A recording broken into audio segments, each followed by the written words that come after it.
എൻ്റെ അപ്പായിക്കും എൻ്റെ അമ്മ മാതാവിനും ഈ അൽത്താരെ വന്ന് സാക്ഷ്യം പറയാൻ ഈ പാപിയായി എന്നെ അനുഗ്രഹിച്ചതിന് കോടാനുകോടി സ്തോത്രവും സ്തുതിയും അർപ്പിക്കുന്നു.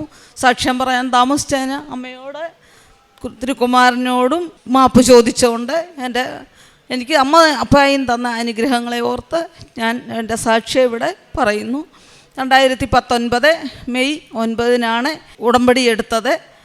എനിക്ക് 6 കാര്യങ്ങൾ വെച്ചു. പക്ഷേ എൻ്റെ അമ്മ 6 കാര്യങ്ങളിൽ കൂടുതൽ എനിക്ക് നടത്തി തന്നു. അതിൽ എല്ലാം ഇവിടെ ഞാൻ എഴുതി കൊടുത്തിട്ടില്ല. ഒന്നാമത്തെ സാക്ഷ്യം, എൻ്റെ ഒരു ഭവനമായിരുന്നു എനിക്ക് ആഗ്രഹം. അത് എൻ്റെ മകനിൽ കൂടി എനിക്ക് സാധിച്ചു തന്നു. പക്ഷേ എൻ്റെ മകൻ 2022 ജൂലൈ 10 ആർമിയിലായിരുന്നു. എൻ്റെ കുഞ്ഞ് ഒരു ആക്സിഡൻറ്റോടുകൂടി ആ സ്പോട്ടിൽ പോവുകയും പിന്നെ എൻ്റെ കുഞ്ഞിൻ്റെ ആർമിയിലെ എല്ലാ കാര്യങ്ങളും അവിടുന്ന് വന്ന സാറുമാരെല്ലാം നല്ലതായിട്ട് എനിക്ക് നടത്തി തന്നെ എല്ലാ കാര്യങ്ങളും 1 മാസം കൊണ്ട് പെൻഷൻ ഉൾപ്പെടെ എല്ലാം എനിക്ക് നടത്തി തന്നു. എൻ്റെ മകനായിരുന്നു ഭവനത്തിനോട് ആഗ്രഹം. പക്ഷെ മകൻ്റെ പൈസ കിട്ടിയപ്പോൾ ആ ഭവനം എനിക്ക് പൂർത്തീകരിക്കാൻ സാധിച്ചു. എൻ്റെ അമ്മ മാതാവിൻ്റെ അനുഗ്രഹമാണത്. ഞാൻ ആ ഭവനം തുടങ്ങുമ്പോൾ തന്നെ അമ്മ മാതാവിൻ്റെ കാശുരൂപം കൊണ്ട് അവിടെ ഇടുകയും എല്ലാം ചെയ്തു. പെട്ടെന്ന് തന്നെ 9 മാസത്തിനകം എൻ്റെ ഭവനം പൂർത്തീകരണമായി. എൻ്റെ കുഞ്ഞിന് വേണ്ടിയിട്ടാണ് ആ ഭവനം പണിഞ്ഞത്. പക്ഷെ അത് കാണാൻ എൻ്റെ പൊന്നുമകനില്ല എന്നുള്ള ഒരു സങ്കടം ഈ അവസരത്തിൽ ഞാൻ പറയുന്നു. രണ്ടാമത് എൻ്റെ മകൾക്കൊരു വിവാഹമായിരുന്നു. അതും എനിക്ക് സാധിച്ചു തന്ന എൻ്റെ അമ്മ മാതാവിൻ്റെ അപ്പായോട് പറഞ്ഞ് എനിക്ക് എല്ലാ കാര്യങ്ങളും എനിക്ക് സാധിച്ചു തന്നു. ഞങ്ങൾ ഹിന്ദുക്കളാണ്, ഞങ്ങൾ ക്രൈസ്തവരാണ്. പക്ഷേ ആ ഒരു കത്തോലിക്ക മതവിശ്വാസത്തിൽപ്പെട്ട നല്ലൊരു മകൻ, അവൻ ദൈവവിശ്വാസിയാണ്. അവനിപ്പോൾ മാൾട്ടായിലാണ് ജോലി ചെയ്യുന്നത്. മകൾ കൂടെ വന്നിട്ടുണ്ട്. അവളോടുമ്പടി പുതുക്കാൻ അങ്ങോട്ട് കയറിയിരിക്കുന്നു. അതിനും നല്ലൊരു വിവാഹം തന്ന് എൻ്റെ അമ്മ മാതാവിൻ്റെ അനുഗ്രഹത്താൽ എനിക്കത് നടത്തി തന്നു. പിന്നെ എനിക്ക് വസ്തു വേണമായിരുന്നു. മോനാണ് ഈ വസ്തു വാങ്ങിച്ച് ഞങ്ങൾക്ക് ഭവനം പണിഞ്ഞ് തന്നത്. അത് ഞാൻ എഴുതാൻ മറന്നുപോയി. കുഞ്ഞ് 8 ലക്ഷം രൂപ കൊടുത്ത് വസ്തു വാങ്ങിച്ച് ഞങ്ങൾക്ക് ഭവനം പണിഞ്ഞ്, കുഞ്ഞില്ലായിരുന്നെങ്കിലും ആ ഭവനം പണിഞ്ഞ് പൂർത്തീകരിച്ചു.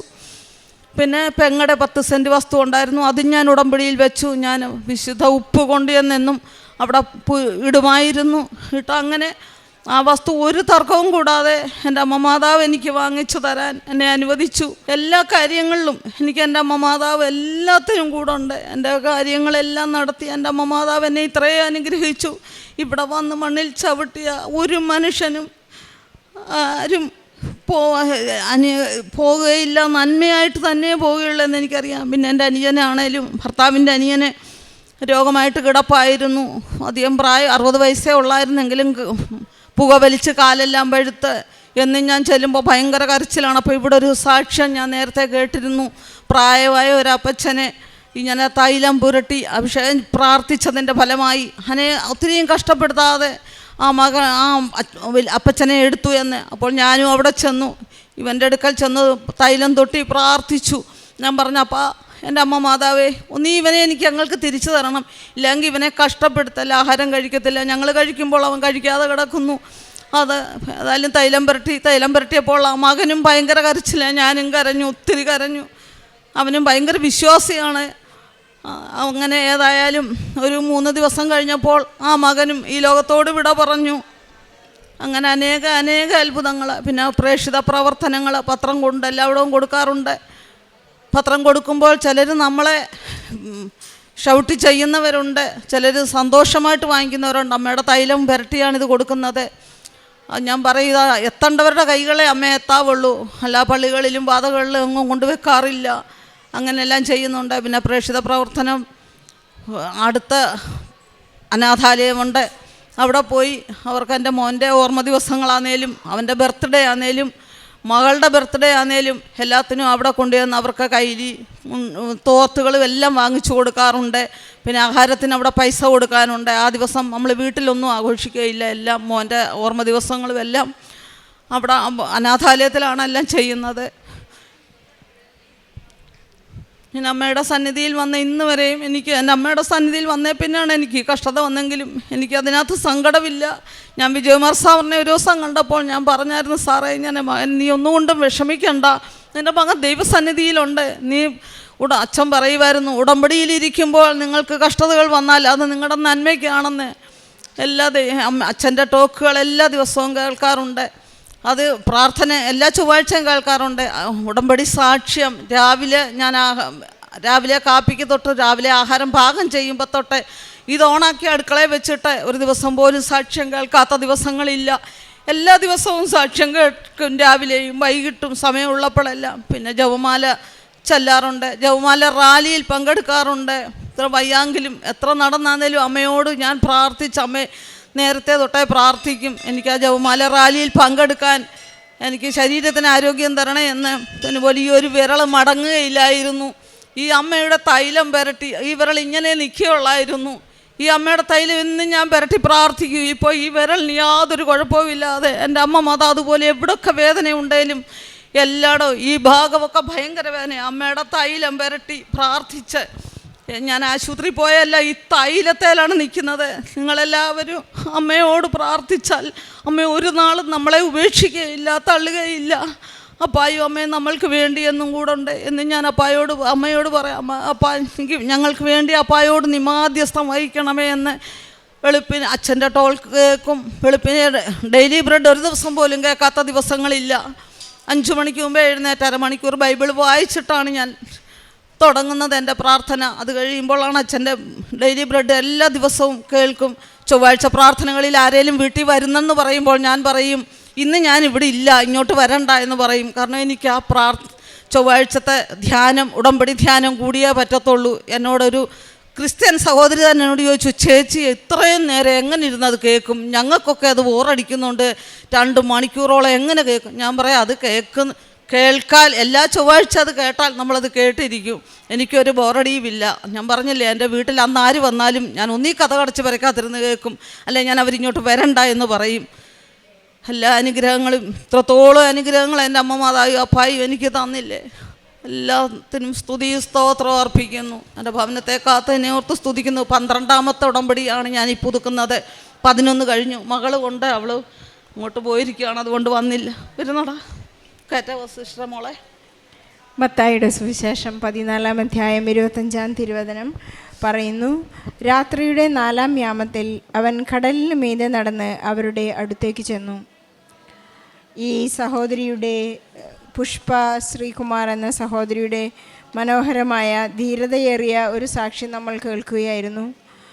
പരിശുദ്ധ അമ്മ നൽകിയ എല്ലാ അനുഗ്രഹങ്ങൾക്കും നന്ദി പറഞ്ഞുകൊണ്ടാണ്, വളരെ നന്ദിയുള്ളൊരു ഹൃദയത്തോടെയാണ് ഈ സഹോദരിയുടെ നിൽക്കുന്നത്.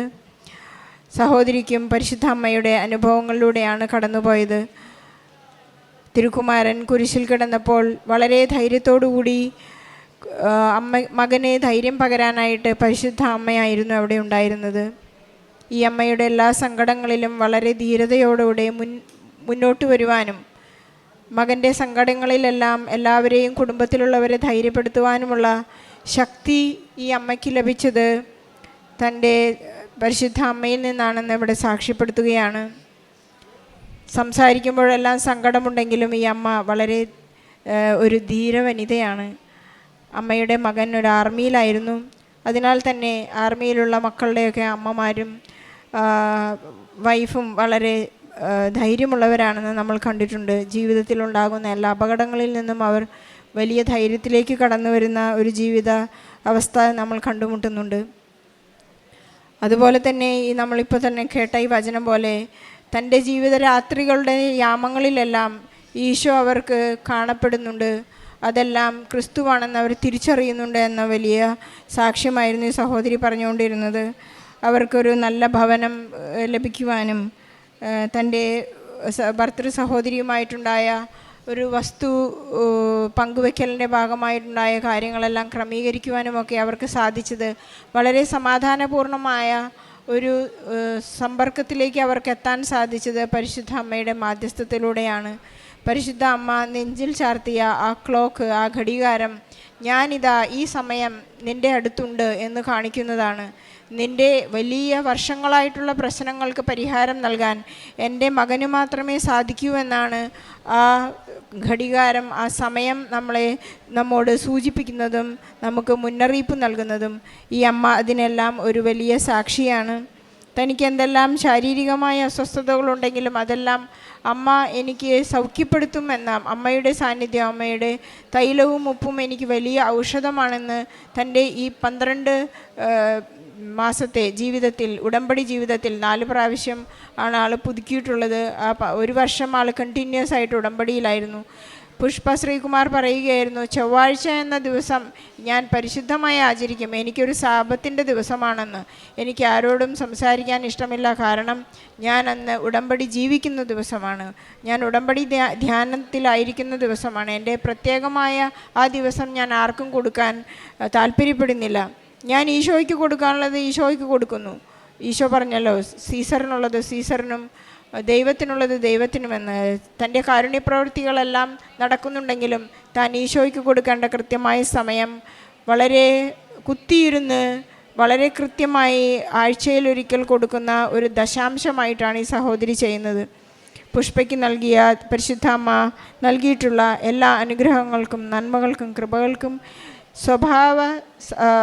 സ്വഭാവത്തിലുണ്ടായ വലിയ മാറ്റങ്ങൾക്കും നമുക്ക് ആത്മീയ നന്മകൾക്കൊക്കെ നന്ദി പറഞ്ഞുകൊണ്ട് ഈ സാക്ഷ്യം പരിശുദ്ധ അമ്മയ്ക്കും ഈശോയ്ക്കും നൽകി ഒരു കയ്യടി നൽകി സമർപ്പിക്കാം. അത്യപൂർവ ദൈവാനുഭവങ്ങൾ ഇനി നിങ്ങൾക്കും സ്വന്തം.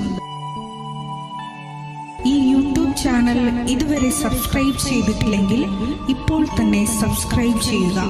ഈ വീഡിയോ ഇപ്പോൾ തന്നെ നിങ്ങളുടെ സുഹൃത്തുക്കൾക്ക് ഷെയർ ചെയ്തുകൊണ്ട് കർത്താവിൻ്റെ പ്രേക്ഷിതരാകുക.